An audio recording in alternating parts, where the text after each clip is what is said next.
fall for it again. A baby goat or a matter baby? What's the matter, baby? Nothing much, sugar. What's the matter with you? I even gave you a warning cone. Beneath the surfaces of smiles and laughter, there is a darker, more sinister side to the world of VTubing. Recent events has made me question the true nature of this industry and how much we actually know about VTuber corporations and how they operate. The graduation of several talents such as Uruha, Rushia, Pikamee, and the departure of Vebe, Silverveil, and Yanners from their respective agencies have exposed the rosy facade of the industry, revealing the true nature of corporate VTubing. Tells us a secret for tomorrow. I'm graduating. Surprise! Are we still friends with some of the other girls? I think so. And as much as I love people, they don't always love you back, and they don't always share the same feelings of companionship that you do. Things are not always what they seem on the internet. Some people are not the people that you think that they are. I think a friend is someone that talks to you more than when it is convenient from a business standpoint, and talks to you more than once every 6 months. Are you and Mousy still friends? I don't know, man. What is a friend? Is it someone that doesn't talk to you for 7 months? I don't know. In this video, we'll be delving into the unsettling and disturbing aspects of VTubing that are often kept hidden from the public eye. From the exploitation of young talents to the cutthroat nature of the industry, we will be exploring the darker side of VTuber agencies and how it impacts the industry as a whole. So get ready for a chilling and eye-opening discussion on the hidden truth of corpo VTubing. There are many events over the course of the past 3 years that have left me with an unsettling, disturbing feeling. One example of them is a VTuber who was blackboxed by a Japanese agency is Mano Aloe, a member of the group Hololive. いやー、思った以上に緊張するな。あー、緊張した。いや、みんなね、今日は我が輩の初配信に足を運んでくれてありがとうだぞ。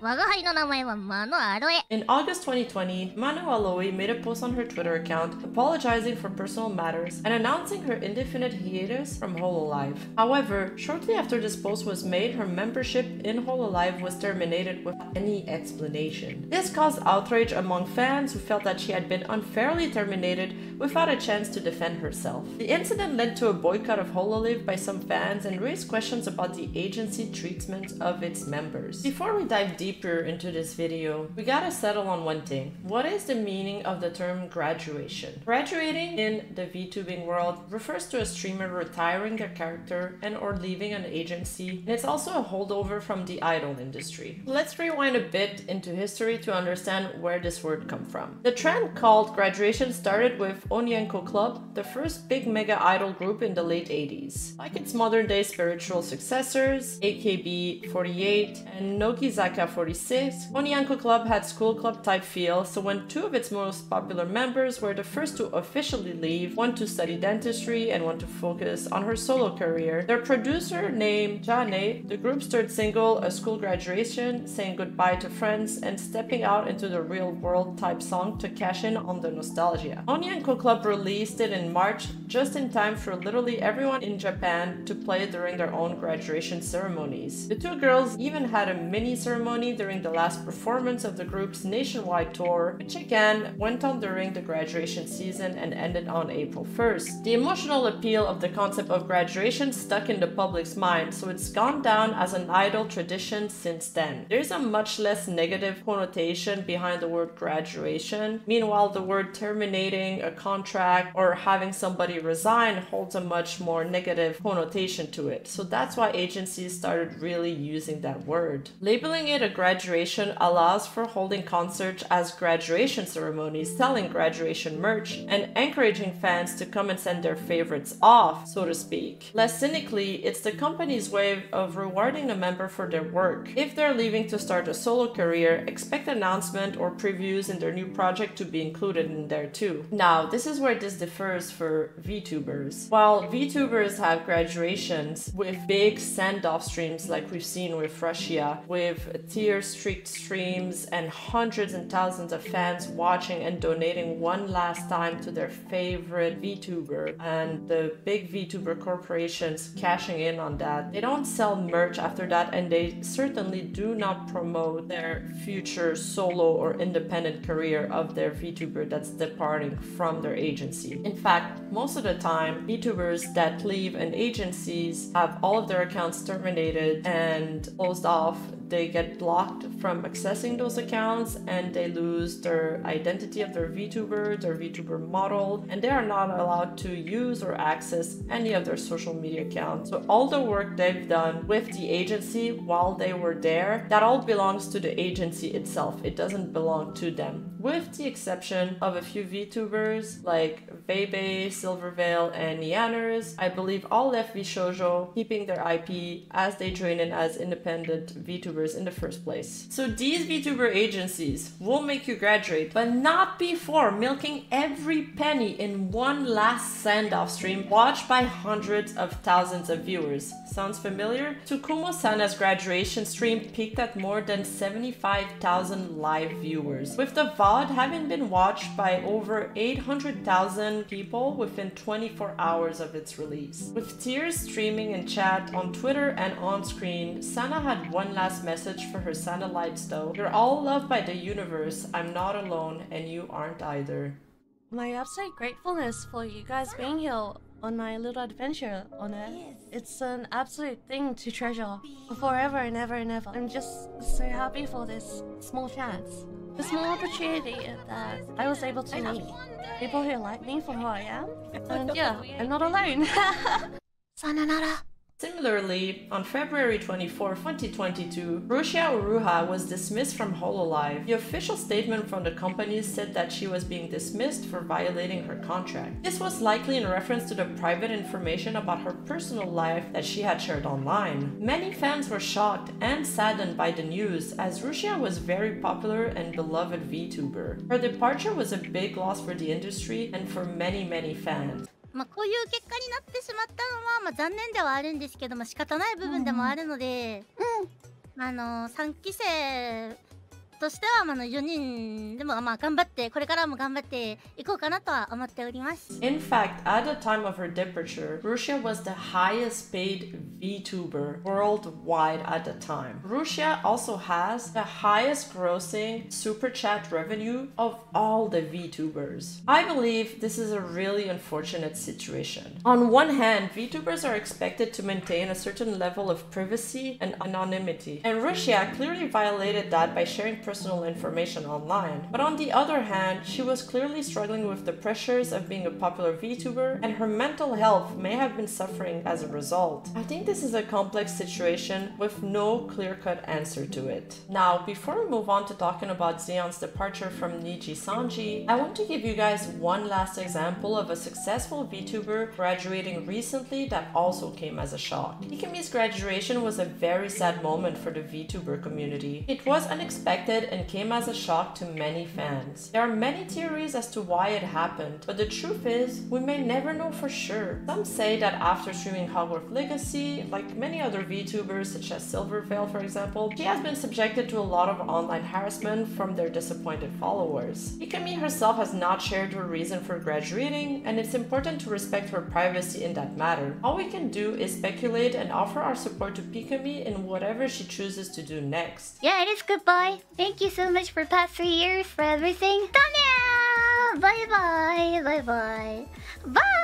So all of this brings me to the meat of this video, which is a twilonger that's been posted by Sayu Okami. She's a very popular independent VTuber that has been part of Nijisanji, I think for the span of a year. I'm not sure on that one, you guys can correct me in the comments. Basically, Sayu is a VTuber name associated with her past life before joining Nijisanji. And for those of you who don't know, Nijisanji is one of the biggest VTuber agency in the world. They're based in Japan. They're, I think, second biggest to Hololive, so they're really legit. The picture that showed when I first started my video is a picture of Nijisanji. They own at least 100 VTubers. It's kind of creepy. They're like an army of like anime girl clones or something. I don't know why, there's something unsettling about this picture. That's why I chose it for this video. But basically, Sayu joined Nijisanji as Zaion, and Zaion is the persona that Nijisanji owns. Everything that Zaion do is owned by Nijisanji. Her social accounts, her Twitter, her YouTube, her Twitch, whatever revenue and merch is tied with them, they own that. They own her IP. When she talks about Sayu, sometimes she talks about her past life, and while she's with Nijisanji, they are absolutely so strict about her mentioning her past life or her like other VTubing persona. And so she was graduated from Nijisanji a couple months ago, and she now posted a twilonger about her side of the story. I want to get into it and hash it out and talk about it with you guys. But first, we're gonna go over her twilonger, and then we'll look into the Google Doc and all the proofs that she's put together. One girl story. Hello, regardless if you knew me or not, I am always and always will be Sayu. Today I wish to tell the story of a girl named Zaion who has made mistakes, was shamed online, struggled with mental illness, and simply wished to belong somewhere. This story will cover several aspects, from directly addressing allegations and a statement to her own experience. The Google Doc below is formatted to easy navigation throughout the several points within these topics. Before you read the Google document link, I ask you to please read everything in this twilonger first, which we are doing. This entire document's purpose is to give context to what happened, not to make excuses for Zaion's mistake or to encourage harassment of any kind to any party involved. Zaion does not absolve herself of the mistakes she did make and wishes to apologize to her community and those who were truly her friends behind the curtains for letting them down in any way. Please understand that there are a lot of small things that went on and added up aside from what's written here. Several things are omitted for legal reasons. Please also understand that taking screenshots, keeping receipt was not something Zaion ever kept in her mind until things really started to go south, and not with it the intention of attacking the company or anyone in it. This is why she did not take screenshots of several of the earlier issues. Returning to myself, I admit I did not understand exactly what victims of harassment went through, how mentally and sometimes physically damaging it is, and how hard it is to get any kind of help against it. Personally, I'm grateful for this experience so I can properly understand and empathize with others regarding this type of treatment. Thank you in advance for reading and for understanding, for granting us some of your precious time. So first, she prefaced by saying several of the allegations written on her termination were due in part to the difference of cultural background between Nijisanji, an agency based in Japan, and Zaion, a streamer catering to a global audience. She didn't private any of her VODs where she made mistakes or controversial comments because she wanted to own up to her decisions and to her mistakes. On the Shotacon topic, this was a long-running joke stemming from before she was Zaion, coming from her origin as a mainly Genshin Impact streamer, where basically several of the meta units were characters that had the appearance of young boys, and she made a joke about wanting these characters because they coincidentally happened to be Shota designs. FBI, open up!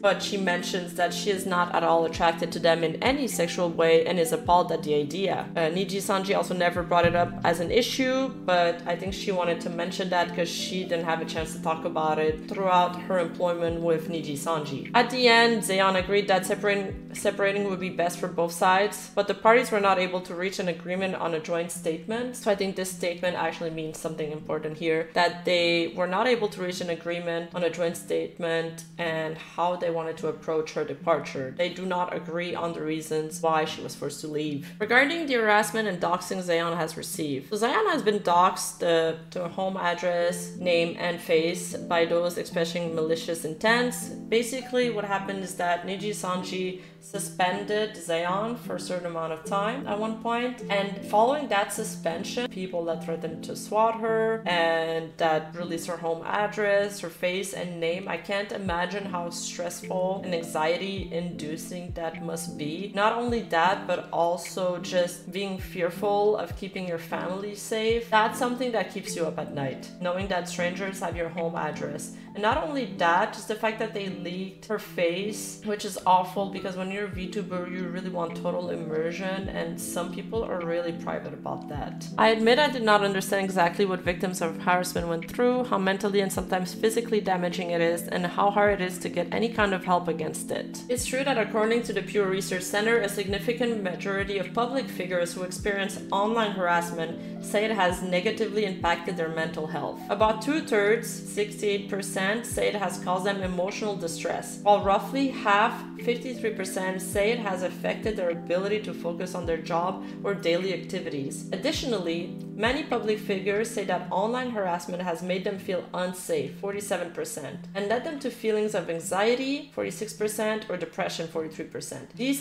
findings indicate that online harassment can have serious mental health consequences for its victim, even if it takes place in a virtual setting. So it's safe to say that VTubers like Pikamee, Silverveil, as well as Zaion have all been subjected to harassment, and this has deeply affected their mental health and their capabilities to go on with their daily tasks. I can't imagine being a VTuber having to push the live stream button and put on suddenly your happy face, your cheerful voice. You know how much energy they've got all the time layered on with this awful feeling that you must have inside of you. It sounds like a nightmare. Back to this. In December 2022, Nijisanji released a statement saying that their efforts against doxing and harassment, but apparently they didn't do anything to help her at all. They just said that they would do something about it, but then they didn't. During the course of her employment at Nijisanji, Zaion has breached her contracts many times, something that has made her feel a lot of guilt and a lot of shame towards that. I feel like most of these mistakes sounds like mistakes that she didn't mean to happen, but they happened nonetheless, and the staff was really strict about it and really unapologetic about giving her strikes on her contract. The first strike was using a copyrighted song in her stream without prior authorization. Basically, on December 18, 2022, Zaion chose to play the first cover song release of one of her gen mates on stream to support them, and then she was not aware that this was a breach of copyright and was corrected by the staff immediately and told her to request permission for this in the future. And then she spoke about permissions regarding playing Hogwarts Legacy on stream, and basically her mistake there was that she stated that they did not have permission to play the game at some point. The staff member requested that the English side of their VTuber community not play the game, so she got a strike for that one too. That one seems kind of silly. I don't really understand it. She was just supposed not to talk about it on stream because it caused issues with the stakeholders. Did I reconfirm Hogwarts perms? No, unfortunately. Well, I mean, we did have them, but like the thing is with like all the controversy stuff, it's a little bit risky to play. I personally actually don't care, but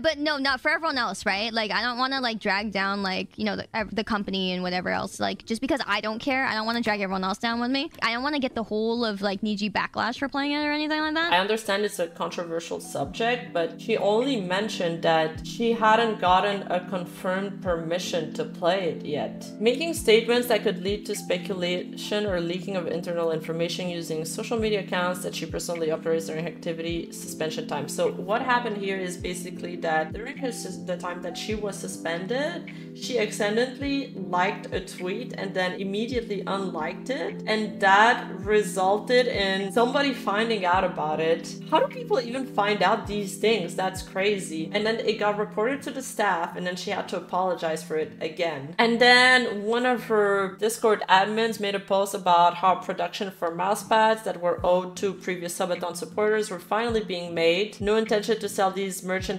products was ever emphasized, but because her admin did that, I think Nijisanji thought that she told him to write that, so she was still operating. She was supposed to be suspended, and that caused a breach in her contract. On top of that, it made it sound like she was going to leave the agency, or people started speculating about that, and that also got her in trouble with Nijisanji. And then part of her forced graduation, they also mentioned that she did offensive offensive remarks regarding discrimination and sexual assault. So there was 2 separate instances for that. Basically, Zaion made a joke during her stream of the game The Karaoke, a Chilla's Art horror game, and a lot of streamers, Zaion included, turn on streamer mode, and they keep doing several jokes and are constantly lighthearted, even when they talk about serious subjects. Which is again what I was mentioning earlier, like when you're a VTuber, you just gotta, you know, turn the switch on, turn off all feelings, talk about really serious subjects and make jokes about everything. It's like there was an earthquake in Turkey, but my new body pillows just dropped. I feel like as a society we are so desensitized to a lot of things because we're just craving so much entertainment. Not everything in the world's gotta be entertaining. Sometimes knowledge doesn't have to be entertaining. Like some people might find this video unentertaining, but we're talking about serious subjects here and I'm questioning a lot of things and I want you guys to have a discussion with me about the meaning of these things. But anyway, going back to this, it's because she forgot the situation of the space she was in and made a joke that was inappropriate. There was no malicious intent and she takes full responsibility of it. The comment was not aiming to make light of sexual assault victims. Since it could not be said at the time, Zaion apologizes for this. Oh, man, no wonder she got. Yeah, wow. Hi. Okay, I can understand how this was controversial. This is in pretty bad taste. I didn't know from reading the document that she was actually talking about a video game character though. Not that it makes it better, because if somebody in her audience was an SA victim, this wouldn't make them feel better. I think this would cause them some kind of distress. So I really do think this was probably a legitimate strikes compared to the other ones that she got so far. But at least she understands that she messed up. And then she says, I don't think we can do that, in response, knowing full well that it was not her place to use such a term. Unfortunately, Nijisanji characterized Zaion's nervous laughter when addressing this viewer's comment as remark mocking political and religious belief. Okay, this one I really think it's a stretch. You can't just decide what somebody's nervous laughter means. You can't just objectively put a feeling on it. Like, they just wrote her a freaking life story from one nervous laughter. Like, come on, this one's a reach. Clips of this instance can be found online, but links are omitted for legal reasons. So her second strike was regarding an offensive remark involving discrimination, and she says that no serious remarks were ever made toward any specific people or culture. Basically what happened is that during a live stream, a viewer jokingly asked her if they could use the term Zionist as a fan name for her community, and she said that she doesn't think she can do that. But because she did a nervous laughter, Nijisanji characterized that laughter as her remarks mocking political or religious beliefs in her termination letter. Even though she believes that was not the case,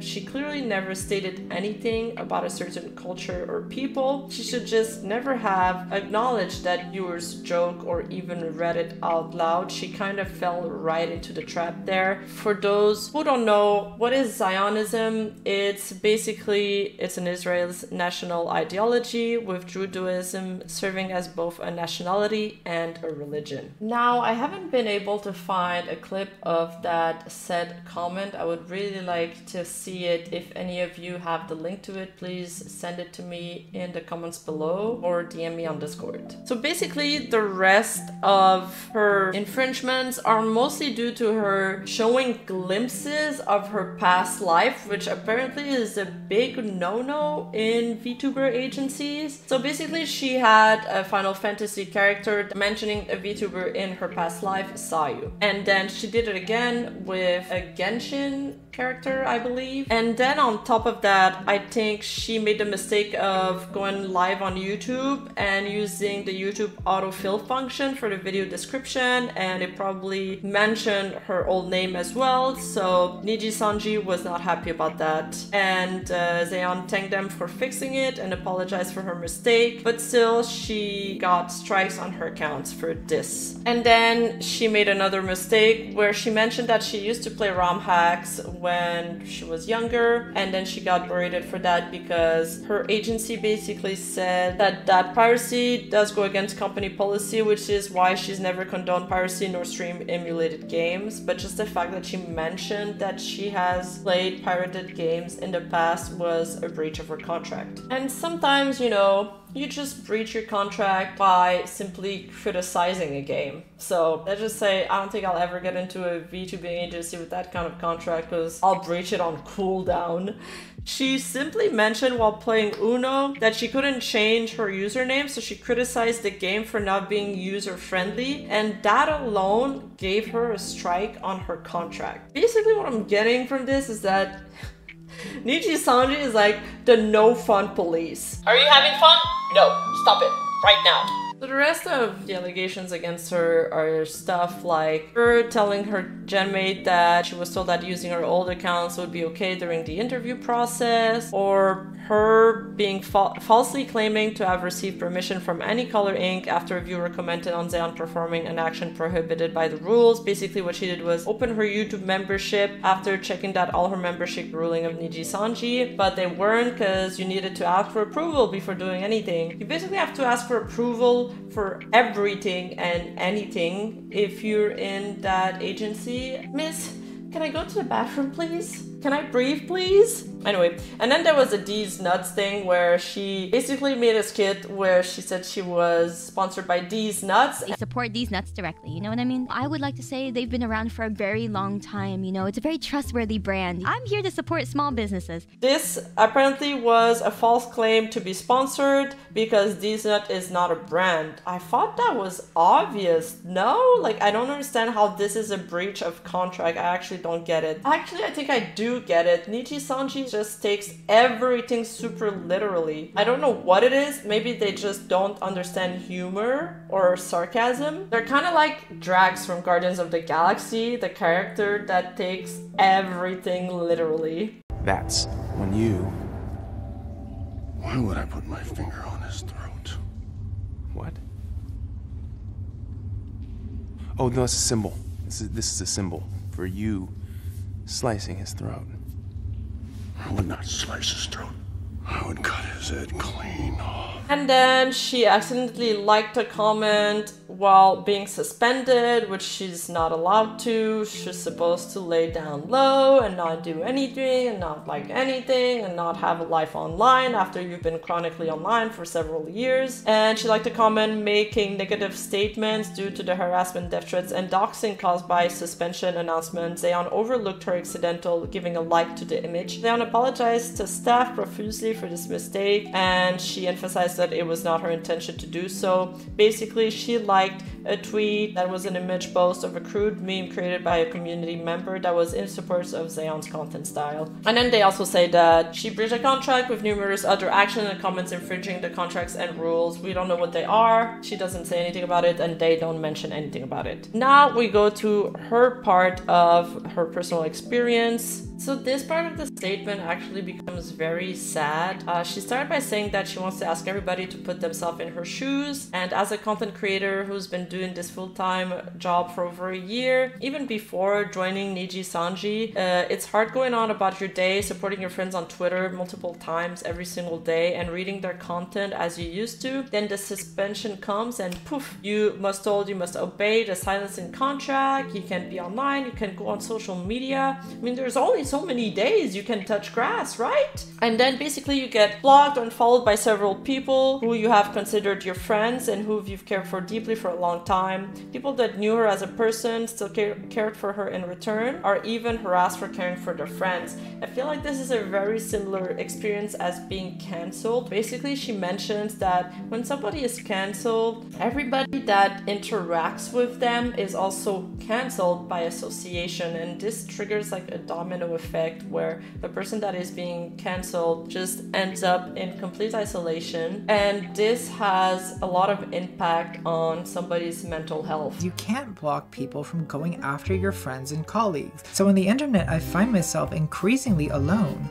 I'm isolated by the harassment. In 2019, a study by the American Psychological Association found that people who have experienced social ostracism are more likely to report symptoms of depression and anxiety. A 2019 report by the BBC also detailed the financial and career impacts of being cancelled. There's also numerous personal accounts from people who have been cancelled and the negative effects it has had on their mental health. According to a study from the Pew Research Center, a significant majority of public figures whose experience online harassment say it has negatively impacted their mental health. About 2/3 of them say it has caused them emotional distress, while roughly half say it has affected their ability to focus on their job or daily activities. Additionally, many public figures said that online harassment has made them feel unsafe and led to the feeling of anxiety or even depression. These findings indicates that online harassment can have serious mental health consequences for its victim, even if it takes place in a virtual setting. And think about it, when most of us are on the internet to escape our troubles and our anxieties attached to our real life, this place is where we find comfort with other like-minded people. But when this world gets shaken up and your second kind of virtual family is gone, your whole support system is gone and vanishes, and that can lead to severe depression in some cases. So basically, to avoid hurting the friends that still cared for her and the friends that still supported her, she cuts ties with them so they don't get harassed as well. And she lived in a constant fear of making everybody feel uncomfortable by just being around them. The constant cycle of guilt and trauma drove Zaion to a very dark place. He also says something about it goes without saying that the characters we play online aren't the full us. You can't assume how bad someone feels, how sad they are, just because they play a happy character online. Just speaking for myself, what banner I'm under or what character I play never changed my own style. And after everything, Zaion felt like a failure. She felt like her dream and who she was at her core was now ruined because of this experience. She did desire to end her own life, but each and every kind message pulled her back from the brink. That's fairly sad that she considered taking her own life. I think no one deserves that, no matter what they've done. So in this segment of the video, she talks about the process of being approved in Nijisanji and what it was like dealing with them from the inside. I think this is the best part of her Google Doc. This is where it kind of gives us insight of the process of how it is to join a corporation VTuber and how everything is not always as professional, I suppose, as you would think it would be. So when she first received her email asking to be interviewed with Nijisanji, she confirmed a time slot and waited. And the day of, she didn't have the link to the online interview call, and then she asked for the meeting link, and then 2 minutes after the confirmed meeting time, they sent me a new email with the link. The interview itself was fine. There were 2 people on the call. Felt like they were asking questions based on the answers I gave, which made me feel like they were listening and did care about the person that I was. There wasn't any information told to me regarding specifics of their company, like how they ran things differently from other VTuber talent agencies. Things like being unable to use my current social media or streaming accounts wasn't mentioned apparently, or simply for a short amount of time, being unable to use any current game accounts or allowing certain ones. None of that was ever discussed with her or included in the interview process. And then there's a part where one of the interviewers asked her in Japanese how much she made from subscription, sponsorship, etc., and he responded, Then immediately following that, he asked how much I used to make at my tech job, and I answered that I actually made less than I currently did as a streamer. He gave me the same and then said he had no further questions. I thought, well, if they're gonna ask questions like that, I'll ask one that I wasn't sure if I could ask myself. And I asked, do you guys have a monthly salary or minimum per month that you pay to your talents? And the interviewer answered, no, but I can tell you that if you sign under us, that you'll make more than you're making right now. And there is where Zaion says that I'll never forget that, but at the time, the compensation structure was never discussed. Fast forward to the 21st of August, she made it through the final interview with the CEO. This was the only time that she ever meets him or be in his vicinity. He asked questions that I thought were good and well thought out, things such as what kind of characters you want to play, to which I answered I'm usually the anti-hero. I like saying things that make people laugh or surprise or shock them. I love getting reaction out of people. He also said how much I wish to act for my future character on stream. I said that depends on how much content the company and I end up expecting of myself. I do shorter hours per day. Then of course that makes it easier to keep up a persona further from myself. If I do do longer hours like I'm used to doing, however, then it would be easier if I was being more myself. Again, they mentioned nothing regarding how they ran the company or what they expected for her to give up. During the October prep, her debut song asked to be fully recorded before even hearing the genmates' voices. So they messaged her saying that the debut song for her generation is ready. They request that she records her line and turn them within this week. That would be their most important song yet. At this point, I had not even met my genmates or known what they sounded like. She hasn't met anybody. She's had no introduction. She's just kind of being thrown in there. She asked if she could push the deadline back because she would be gone at TwitchCon. The new due date turned out to be after I would hear my genmate's voice for the first time, but that was all the knowledge I'd have, she says. After she submitted her recording, they messaged her back saying that the producer said her recordings were no good to do some background noise and that she would need to go to an actual studio to record her lines or clean them up. So she asked a friend who dabbles in DJing as a hobby to clean up the same audio file for me and submitted them again, end quote. At this point, I received no more updates on the song, so I assumed they were fine. Moving on to her November debut planning and organizing and managing everything that goes on into that. As you guys know, debuting as a VTuber entails a lot of things, like writing your lore, sometimes songs, you got video intros, your new rig, your new model. お名前はバウドウィル呼び方はムーバーバンダーあなたは何系 VTuber?52Hz クジラ誕生日は11月9日年齢は永遠歳性別は女の子身長は158センチ出身は海からチャームポイントはブルブル頭 New outfits, I bet it can be all sorts of things nowadays.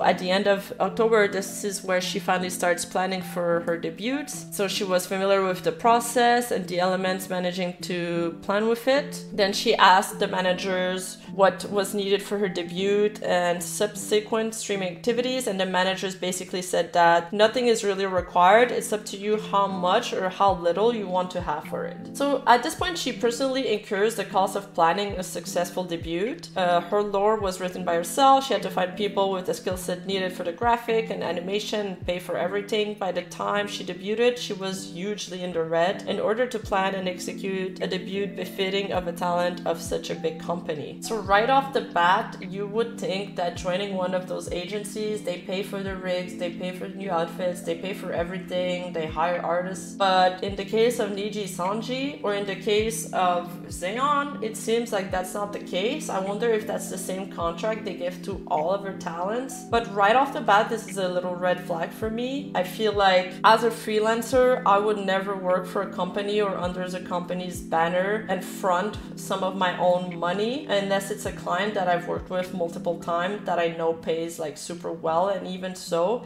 I always ask for an advance. I work as a freelance IRL. I've even had experience with agencies before. I've been with an agency for like 5 years and we can talk about that later, but I would never front some of my own money to make money for another big corporation that's probably worth like millions of dollars. That doesn't make sense. And she says that meeting the other Niji English livers, they were really kind and stuff, but that would change over time as trouble came in. In December, she was given a manager who was a 2-week-old hire, so probably not a lot of experience, very green. And I feel like one of the reasons why you want to get into an agency is because you want somebody that goes out, that networks for you, that reaches out for the brands. It's gotta be that person where you can go to when you have questions, when you're like, how should I deal with a tricky situation? I know with my agent, that's what I used to do. We would talk about everything from PR to should I take on this client and how should I handle this situation while being courteous. First of all, she joins the agency. She pays for all of her debut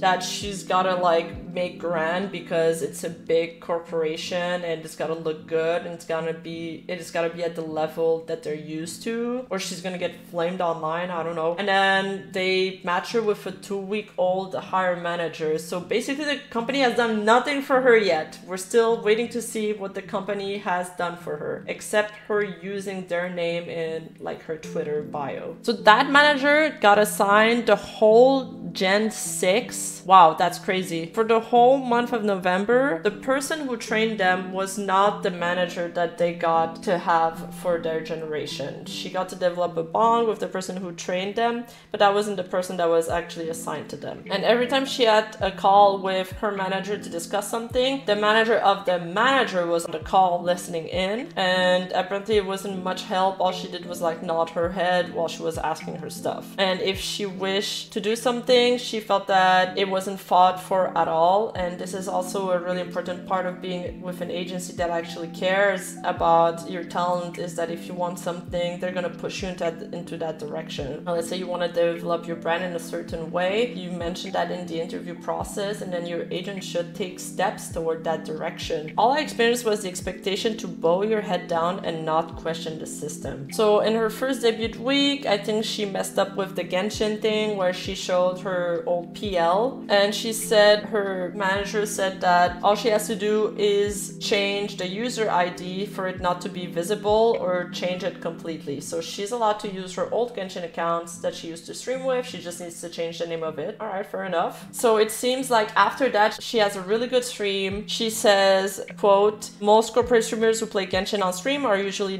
newer player who try it because their viewers wanted to, and experienced players are just doing it because of a sponsorship. So many fans expressed how enjoyable it was to see somebody play who actually cared a lot about the game and played it seriously. It's an honor for me to represent that, end quote. However, not long after the stream had concluded, she got another message from her manager saying, sorry for the sudden change, however, it has come to our attention that you might have fans from PL activities, past live activities, as friends in your account and are able to receive in-game prizes items from friends through this account. For more clarity and the consideration of every liver safety, we have decided that the use of past life accounts would be strictly prohibited. Therefore, if you would like to do more Genshin streams, it is necessary for you to create a new account. Again, I am very sorry about this. However, according to the decision, we will private your Genshin stream VOD. I hope for your kind understanding and cooperation. Basically, her manager gave her like conflicting information there. She gave her the go, and then after that they changed her mind, and then they had to private the stream. Now, I don't know if she loses money from privating the stream, if it's monetized or not, I have no idea, but it kind of sucks that ended being a strike or something that they put in her like departure letter, because it was totally not her fault. It was definitely her manager's fault. Oh yeah, I'm right, she does say here that the VOD being privated means that she could no longer earn money from new views, and it consequently stunted her growth analytic, because as one of the most successful stream, it was no longer visible content to the public in her debut week. And then fans were asking her where her stream went, and she wasn't allowed to talk about it, so that's really awkward. Many people attacked her for using her old account, which she had received permission to use, then had taken it away, saying it was her fault for probably using it without permission. A lot of assumptions there on part of the audience and the fans, as usual. People can get really entitled, and they're like, well, it was her fault, she should have read her contract. I've talked to a lot of content creators that don't read their contract. I'm pretty sure like 90% of the population doesn't know how to read a contract properly. I have all my contracts read by a lawyer, so I kind of know some of the jargon, some stuff that's some vocabulary that's in contract. You can tell it's normal and it's there in every contract, and some other it's a lot more nuanced. So before judging, I would like to ask you how many contracts you've read. And she did her best to argue the rights to use that Genshin account, saying that this was not the term I entered the company on, and that plenty of other talents in the company used and still were using their old accounts. She had a call with her manager and the manager's manager, and they told her that the reason she couldn't use her old account was because they existed before Zaion Lanza did. When she said she did not agree with that, they had a second call and nothing changed. Finally, she told her genmates what was going on, asking them for help, since some of them had past accounts that were also under the impression they would be able to use them. They had a group call with two managers. So this ends up being one of the strikes that Nijisanji uses against her, that she talked about it with some of her group members as well, and that she like told them false information because she said that the company told her that she could use those accounts, which was never what she actually said. Then the manager said that they would consider past game accounts on a per game basis and approved of a game that her genman wanted to use. When her game was brought up, they said it's because she was an official Genshin content creator, and that counts as a sponsorship, so she can't use accounts that were previously sponsored. I'm guessing this goes into the non-compete clause, where if you're sponsored by by, I don't know, a company, then you're not allowed to go with other companies from that field. But then I feel like her agency should be the one getting her sponsored. And isn't Genshin should be a good fit? Like, I'm confused because usually when you come in with your own income and with your clients into an agency that takes a cut from it, usually they work percentage basis. Like, I don't know, your agent will take like 20% of all your revenue. Then they just get to take a revenue off that sponsor as well. So they should be happy about it. Maybe the terms of her contract were negotiated where she gets to keep all of her sponsor money or her past like clients' money because she joined the agency with those sponsors under her belt, and that's why now they're kind of pushing back on that because they can't make money out of it. I don't understand. It doesn't make sense. And then she goes on saying that in the official Genshin Impact content creator, it explicitly states that it does not count as a sponsorship in any way, and they don't get paid for creating Genshin related content. And then the manager replied to that by saying, quote, "But if you were a pioneer for that game, so a lot of people know that account."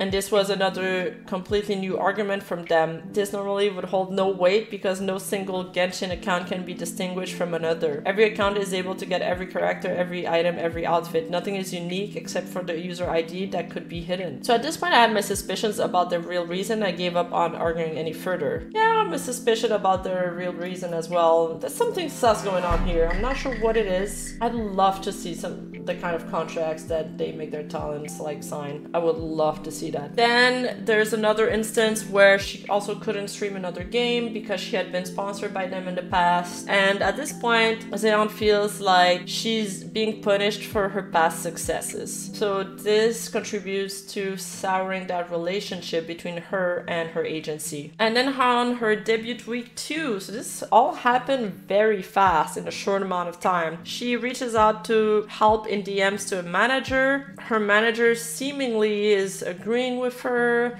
and is being supportive and really empathic about her situation. And then her manager goes talk to her other manager, and then she gets suspended for it. Here, Zaion states that she suffers from clinical depression, and it's been going on for a while without her taking her meds. And she felt incredibly trapped. She felt like she couldn't fit in, that her content wasn't welcome, and all her hard work on gacha games from the perspective of an experienced and dedicated player wasn't welcome either as part of her new identity in this agency, so she felt like a failure. Of course, when you spend all your time online and all your hard work, it's so depressing to feel like no one enjoys your content, that you're doing all of this for nothing. Like, your whole world revolves around that, and it's kind of crushed there. She reaches out to 2 people who had onboarded them at the start. They were not their direct managers, but they were people that she trusted and felt comfortable with. She starts DMing them saying she doesn't feel good and she's being depressed, and if there's anything that could be done about her Genshin account.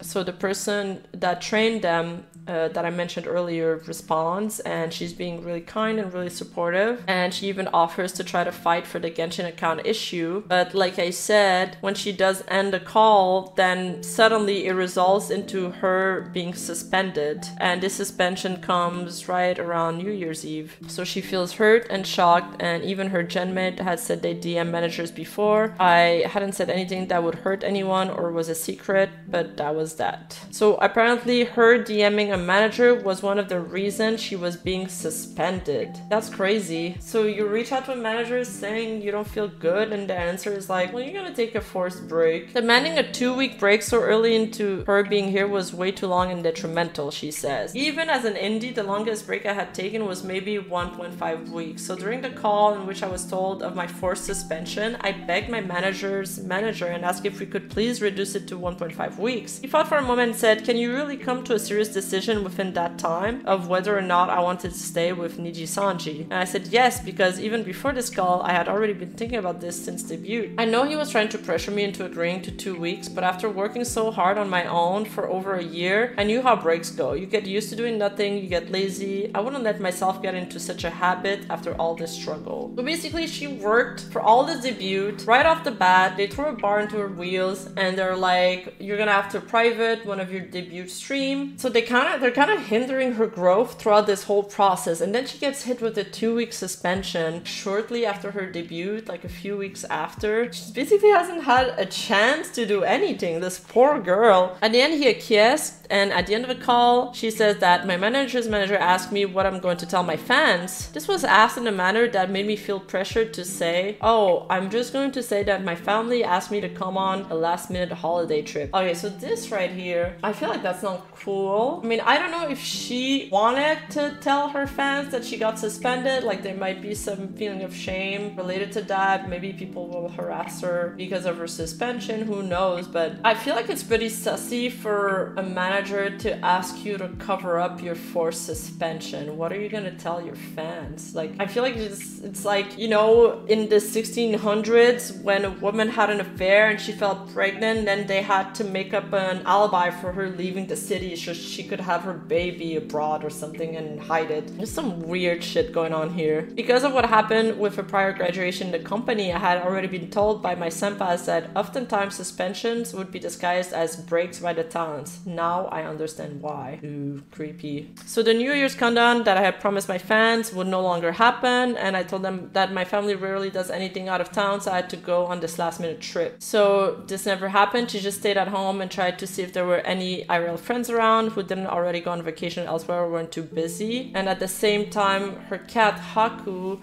was suffering from a liver disease. It kind of worked out because she had to feed him every few hours. It was incredibly expensive, and even now she's still trying to pay off the incurred bills. So once Zaion is back from her suspensions, she decides to lay low. She doesn't do creative streams anymore. She doesn't do just chatting. She only streams games that she knows she has the permission to do so. So she's trying to really comply with the agency's rule set. But then there is another tragedy that happens in her life, which is the death of her cat Haku. The death of an animal can really impact people. There's actually several studies that address this question, and one study actually found that the death of a pet can be just as painful as the death of a human family member, with some people reporting feelings even more grief for their pet than for loved ones. The loss of a pet can also trigger feelings of guilt, loneliness, and even PTSD symptoms. Really, my heart goes out for her. I have a chihuahua myself, and I can't imagine going through something like this. It's horrible. You just want to protect them. So anyway, when she does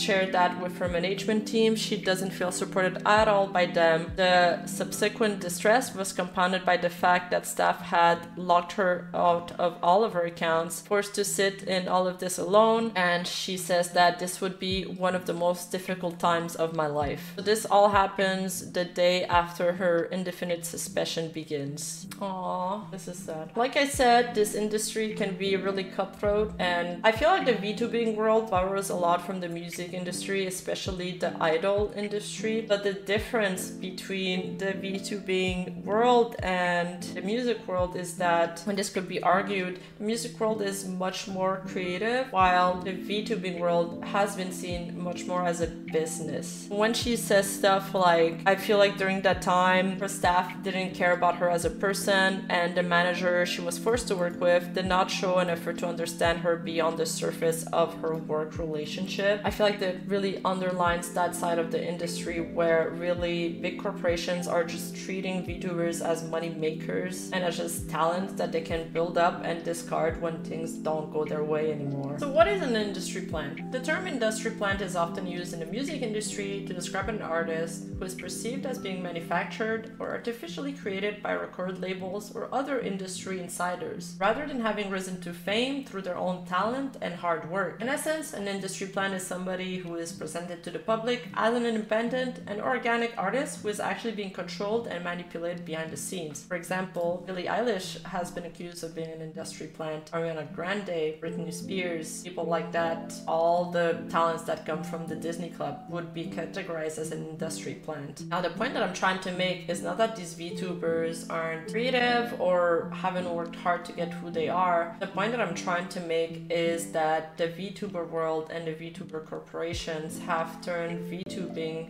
into business, into a large-scale industry of manufacturing VTubers and lovable anime girls that people will spend tons of money on. In the exact same way that the idol industry is really good now at manufacturing worldwide famous bands, groups, at creating talents, and this all comes to the expense of many of those talents' mental health, physical health, and even sanity. And most of these idols trainee are put under very strict contracts, much like the corporated VTubers. While both the K-pop idol industry and the VTubing industry are notorious for their strict contract, long hours, and the pace at which they create new successful talents, every VTuber is a little bit different, and some of them have an incredible amount of talent. But behind each VTuber's success, there is a way in which those corporate agencies are marketing them that's almost like a template. It's like a recipe they got down to the T. The other thing that's worth noting is that both industries have developed a successful recipe for creating new talents, and both are known for their strict contracts and long working hours. However, there are also some key differences between those two industries. For example, the K-pop industry is much more focused on physical appearance, while the VTubing industry places more emphasis on personality and talent. While these differences are significant, I find that the similarities between those two industries are much more worthwhile noting here. One similarity in particular is the use of idol culture in both industries. Idol culture refers to the idea that fans can develop a strong emotional attachment to performers, and that performers are expected to maintain a perfect image in public. Sounds familiar? I think you guys are starting to catch on what I'm getting into here. So this can lead to a lot of pressure on performers and can also lead to a sense of isolation and loneliness. I do think that this aspect of the industry is problematic, and this is why these corporate agencies freak out as soon as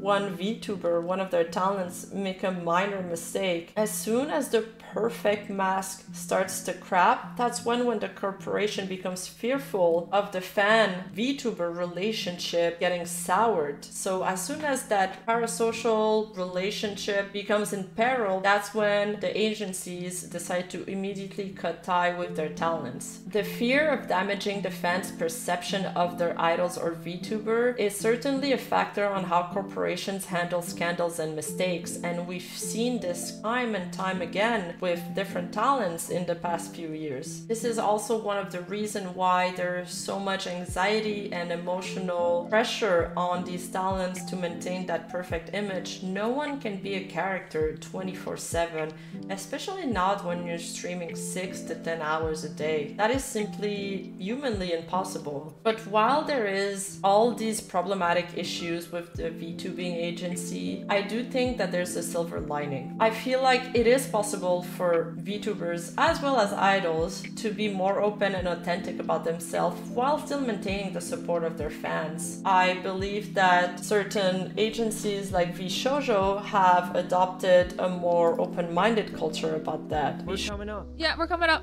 You gotta get VShoujo's streamers often make a lot of sexual innuendos and a lot of jokes that wouldn't be considered in Nijisanji, for example. Do you think when Shu goes to the bathroom, he goes, Shoo! when he's peeing? I don't think so. I think he looks at his and be like, What the hell? Oh, that's even worse. Shu's wholesome. Wait, do you guys not look at it when you pee? No, Millie, I don't look at my penis when I pee.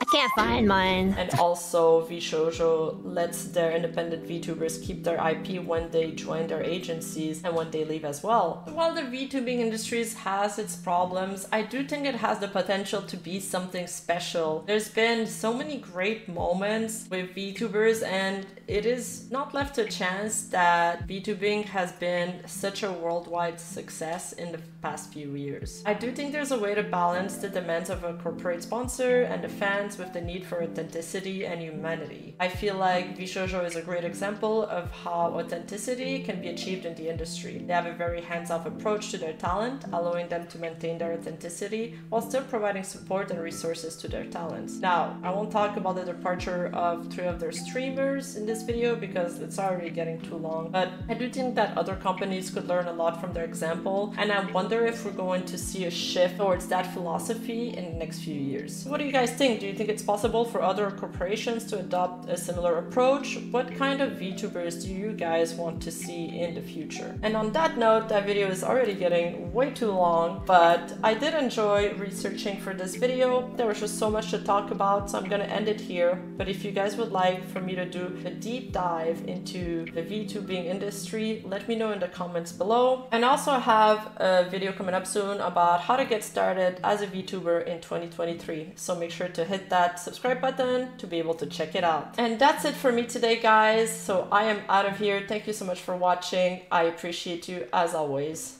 And of course, I love you! Mwah!